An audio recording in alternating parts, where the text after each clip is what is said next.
and welcome back to the Summoner's Guide to Final Fantasy XIV.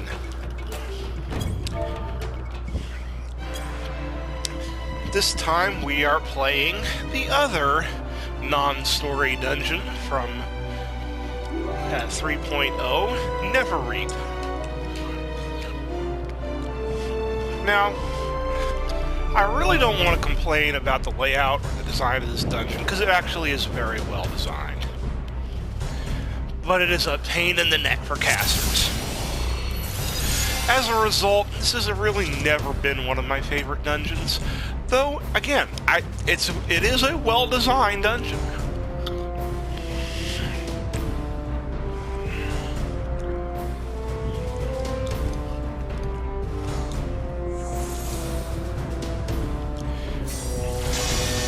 And it looks like we have some new players on this one as well. Okay.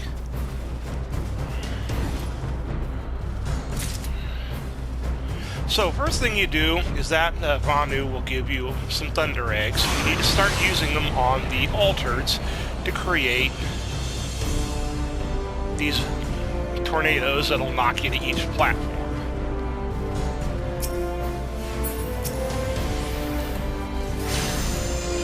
Now again, speedrunning tactics are generally to pull everything on a particular island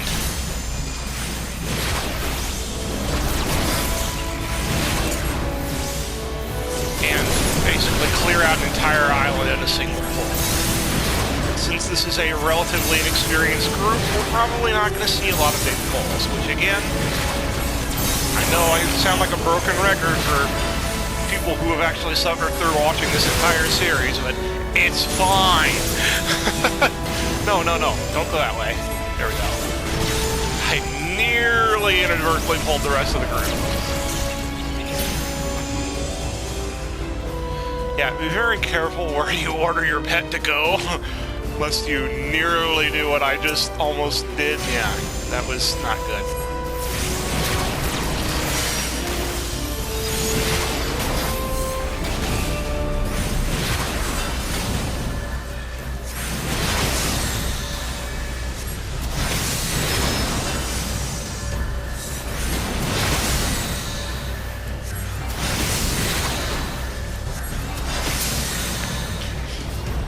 Alright, once you've cleared out the enemies from an island, the Cloud Altar will activate.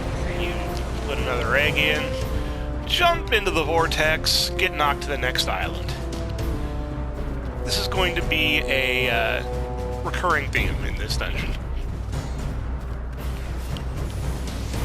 Now on this island, what you've got to watch out for are the tornadoes, which really suck. The tornadoes are just going to knock you up in the air and cause you no end of frustration. Especially if you're a caster and kind of want to stay in one place, because a lot of your abilities get interrupted if you are continuously moving. Fortunately, there are some safe zones. Right here on this little peninsula is one such safe zone. So a lot of tanks will pull enemies down to this peninsula in order to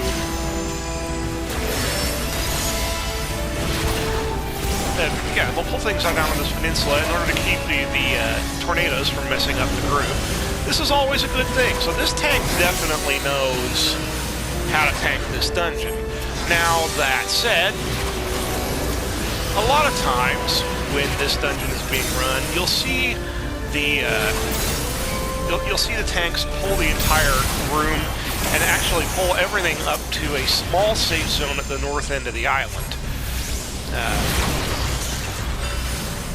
The key if they do that is just get in a position where you're not in this circuitous route of the tornadoes.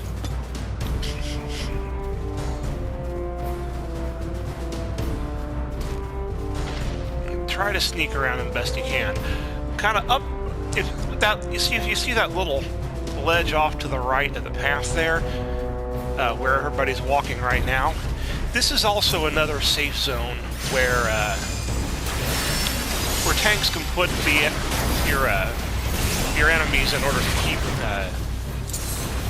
from being in the way of tornadoes. So basically where I'm standing right now is another great safe zone that if you're tanking this, consider pulling everything too. Especially if you're speedrunning and want to pull the entire room. And I desperately need to start using hate mitigation moves. And because I was using hate mitigation moves, I did not use my death flare.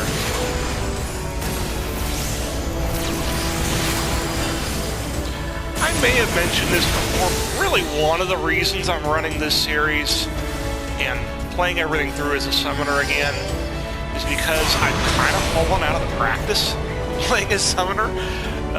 When Stormblood came out, I started playing Red Mage, and I love playing Red Mage, but the summoner has become so powerful in Stormblood that I really want to get back to playing it, but it is a far more complicated class than Red Mage, and you can fall out of the habits that you need to be in to play it.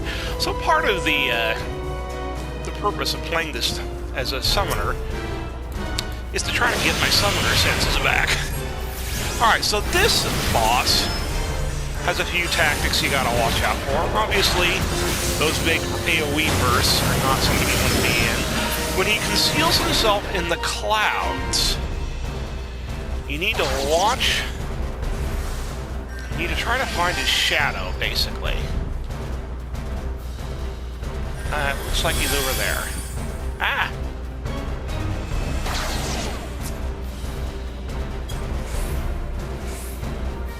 Find his shadow and attack him.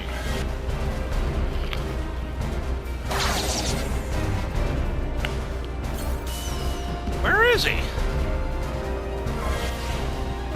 There he is.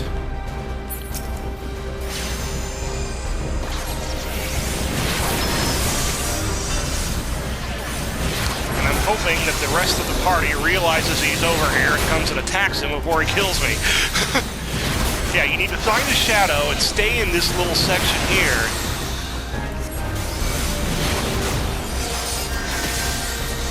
Also, killing his feathers is a good idea.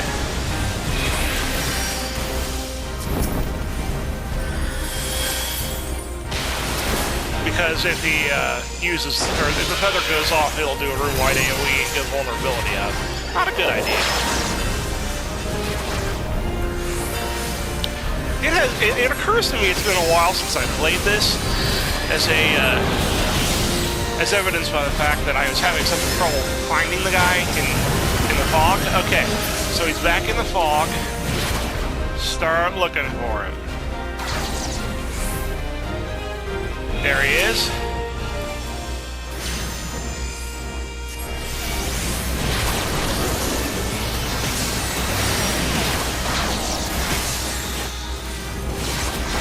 Alright, this time...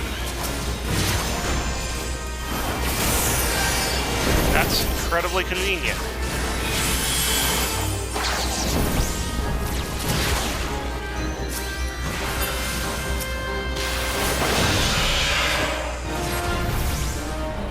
Alright.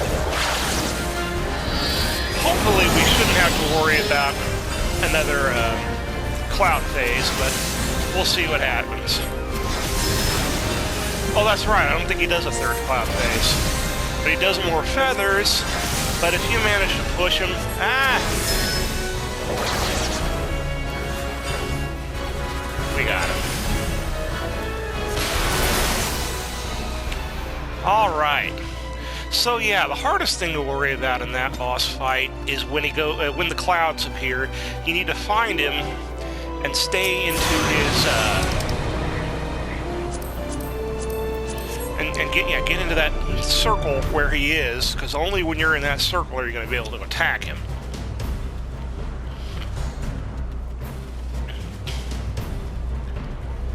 Alright, this second section, the biggest thing you got to worry about in the second section is there are bees. And And yes, these bees are not unlike the bees that you find, for instance, in Sunken Temple of Karn. In other words, they use Final Sting. If you remember anything about Final Sting, it's that you really want to not let them cast Final Sting. It's a great way to lose your tank.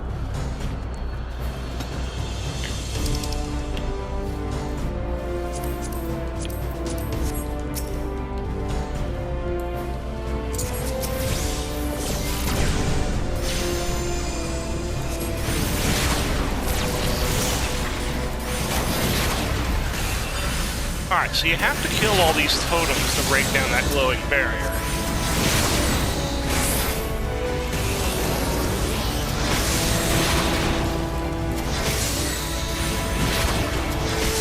And again, speedrunning tactics will usually have you pulling all of those enemies at the same time. Alright, so wandering this area, you're going to see some very fast-moving divine vesps. These are the bees.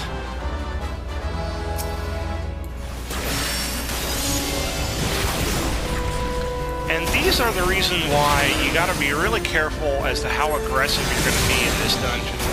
Because it's gonna be these bees that really cause you problems. And there are, I believe, 4 of them, flying around in groups of 2. So we're taking out this first group here, which means now we only have 2 more to worry about. Now these other 2 are inevitably going to aggro on the tank, so be ready for that.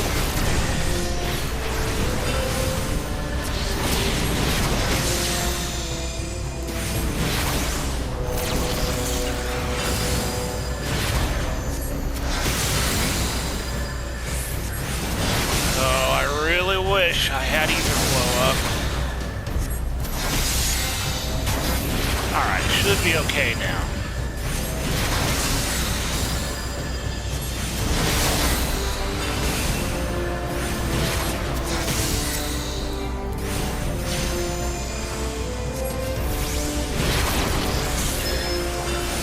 Alright, we're good. Surprisingly, they never got around to Final Sting, which... no complaints here.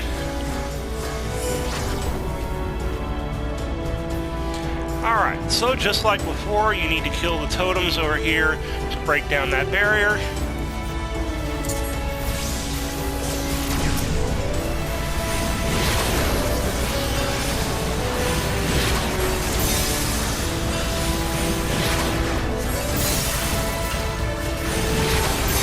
I decided to use diversion there because I've noticed the tank is having some problems holding heat, and it's probably because I'm putting out some serious DPS output.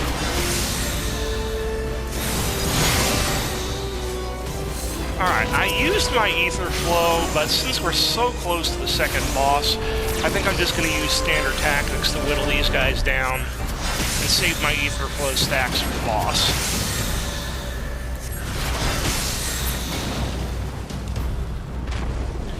Alright, so this second boss has some mechanics to worry about, and we're going to see how this group handles them being mostly new. But I'll explain them, as always, as they come.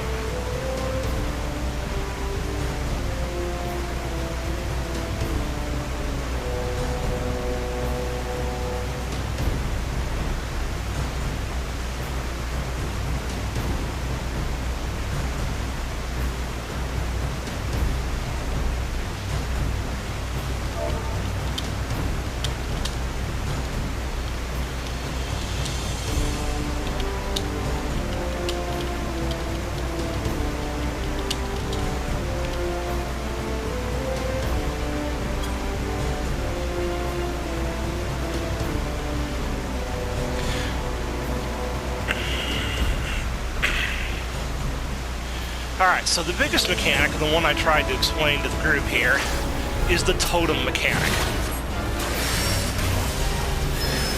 And This is what's really going to make or break this dungeon.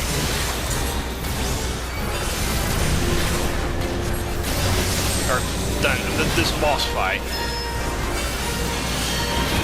Alright, so when he casts the ability Sacred Totem, he's going to mark a couple of players and drop totems on them. He's then going to set up an AoE that's going to make these totems come to life. You need to pick up the totem and drop it outside of the AoE, or the totem will come to life. If the totem comes to life, it will bind to the boss and give him a vulnerability until you destroy said totem.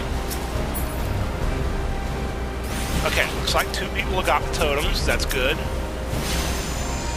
The other key is try to drop the totems away from the boss or away from the other totems when and where possible. The less totems are in a given area, the better job you're going to have getting all the totems out of the AoE when he drops it. If you have 4 or 5 totems in the same immediate area, it's going to be really hard.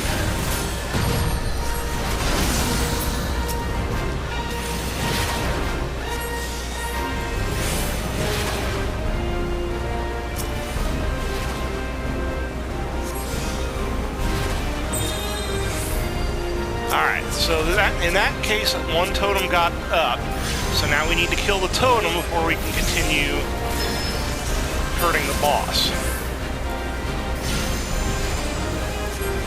As you can see, really, since you're worrying so hard about mechanics in this fight, it can be difficult to maintain DPS on the boss. So continue to attack whenever you can, and especially as a summoner, keep those dots up as much as you can.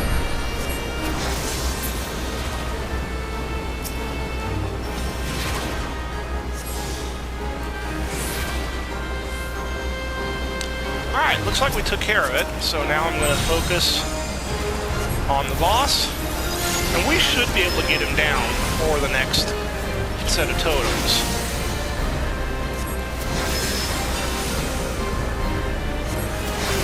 At least we will if I have anything to do about it. Alright, there you go.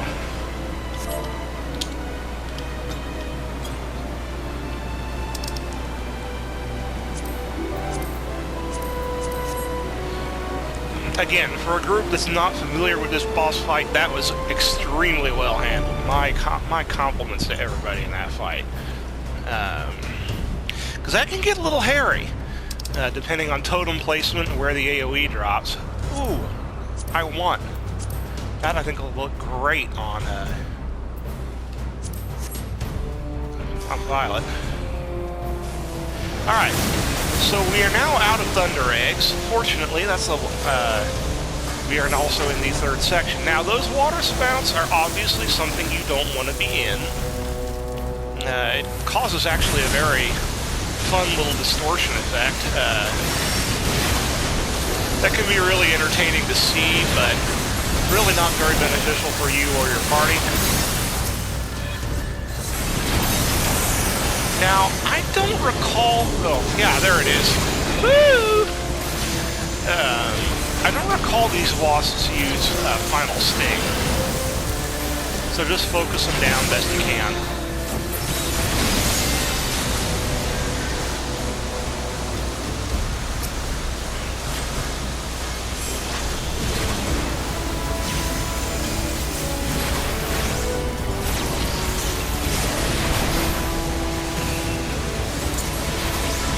Again, AoE tactics for the win.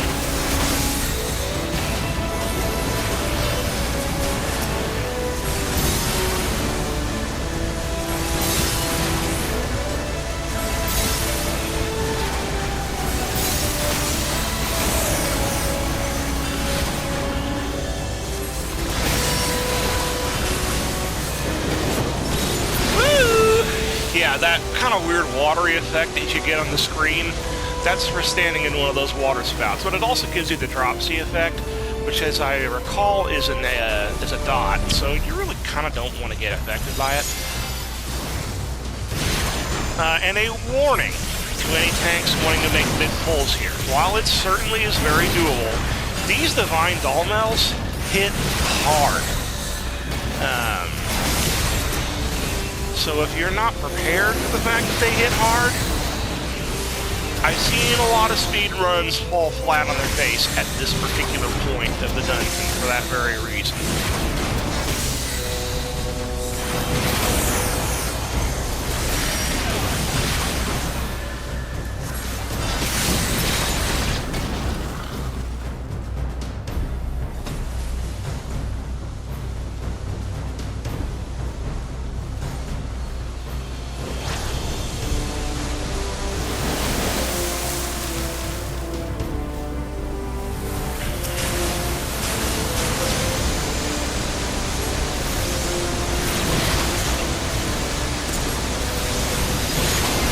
This is actually the last pull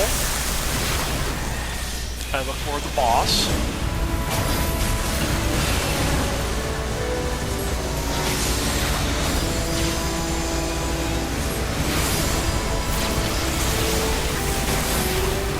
So, pull out all those AoE tactics.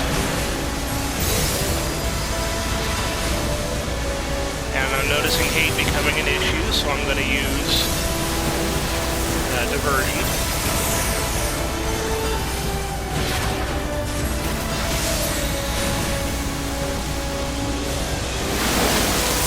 Alright, so, end boss time.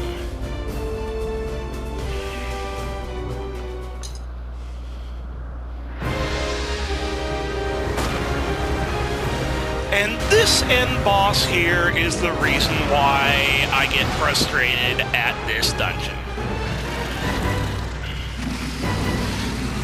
If you thought all the moving around and not worrying about DPS in the second boss fight was a challenge,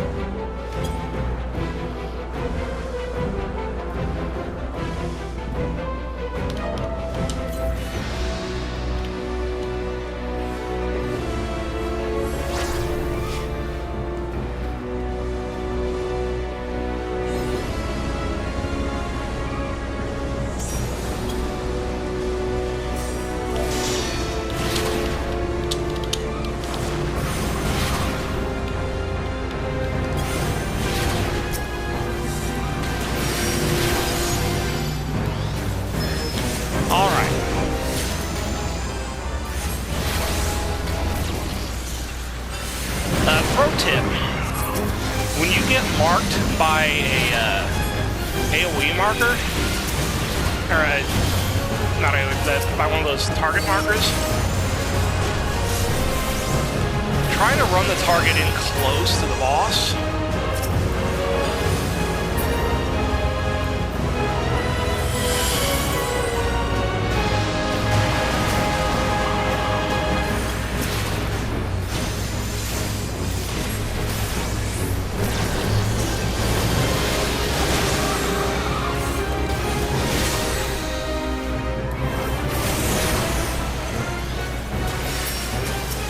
See, because as soon as that target marker drops, it's going to drop an ad. And if you drop the ad next to the boss, your friendly local summoner can absolutely wreck it along with the boss. Again, nice thing to know. Observe.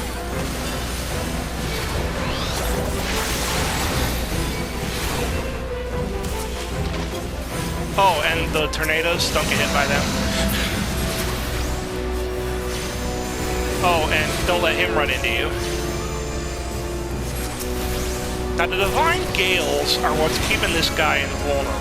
When you kill all the Divine Gales, he's going to stop in his tracks and do a big room-wide AoE with a knockback. You need to position yourself so the knockback will not knock you off the cliff.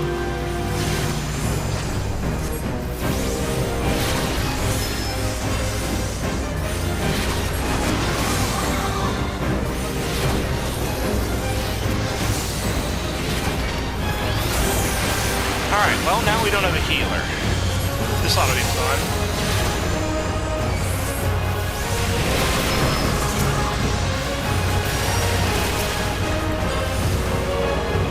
Fortunately, it doesn't look like we're in that bad a shape.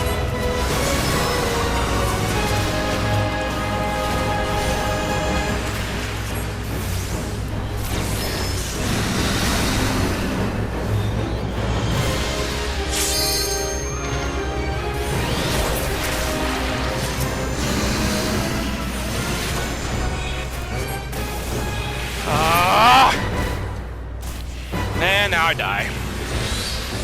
This is why I hate this dungeon.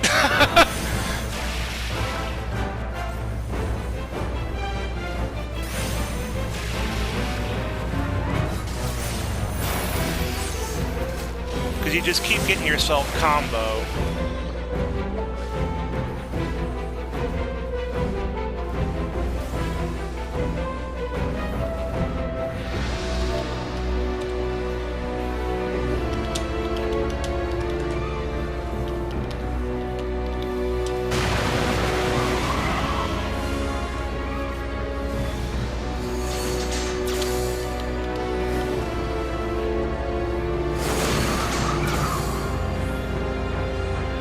Actually, we might be okay.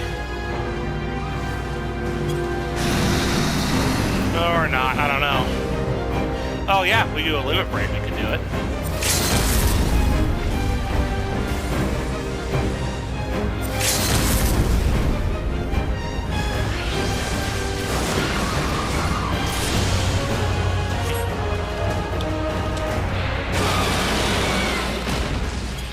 Yeah, that... Again, that boss right there is quite possibly my least favorite boss in the entire game. Just because... Yeah, you get locked up in those tornadoes, it just drives me absolutely out of my mind. And as a caster, you have to be constantly moving. And as a caster, it pretty much makes you useless.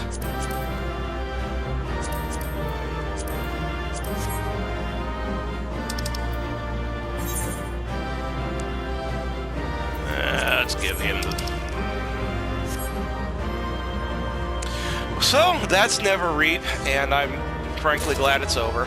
Again, it's not a poorly designed dungeon. It's actually a very clever, well-designed dungeon. But it's an absolute nightmare for casters, especially that final boss. So, I'm usually just glad that Neverreap is over. And, with that, all of the 3.0 content. Well, with the exception of the raids, which if I do the raids at all, it'll be a separate series for unsynced content, because that's pretty much all they're ever run anymore. So next we're going to get into the 3.1 content, which is 2 new dungeons, 1 new trial, and 1 new 24-player raid. And until that time, have a great day.